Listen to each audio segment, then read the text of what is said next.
En tout cas, cette sortie un peu abrupte, Pierre, vous serez d'accord avec moi, fait causer. Bonjour Raymond Soubi. Bonjour. Vous êtes expert en gestion des ressources humaines et des politiques sociales et vous avez été le conseiller de Nicolas Sarkozy. Dites-moi, on ne s'étonne plus évidemment du franc-parler d'Emmanuel Macron, mais ça choque cette manière très anglo-saxonne de dire « je vous en trouve moi du boulot ». Est-ce que c'est un président de dire ça ?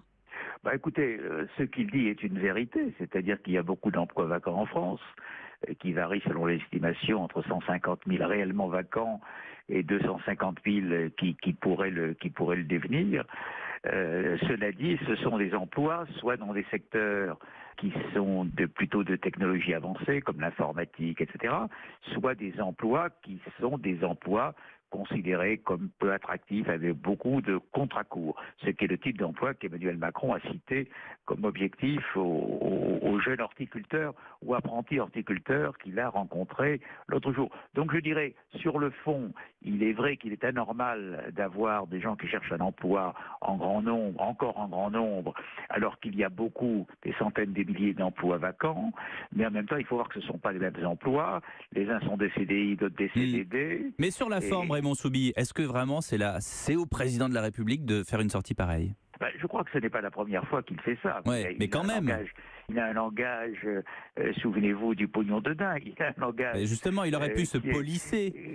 Qui est très direct. Et lorsqu'il est en contact avec des Françaises et des Français dans la rue, je dirais, il se libère en quelque sorte avec une forme de brutalité. Même sur le fond, il a très largement raison. Et c'est vrai qu'il est difficile de dire à un jeune homme qui s'apprêtait à devenir horticulteur qu'il a des emplois comme assistant boucher. Ouais. Et justement, là, en l'occurrence, garçon de café, est-ce qu'il se dédouane en quelque sorte du problème du chômage quand il dit ça ?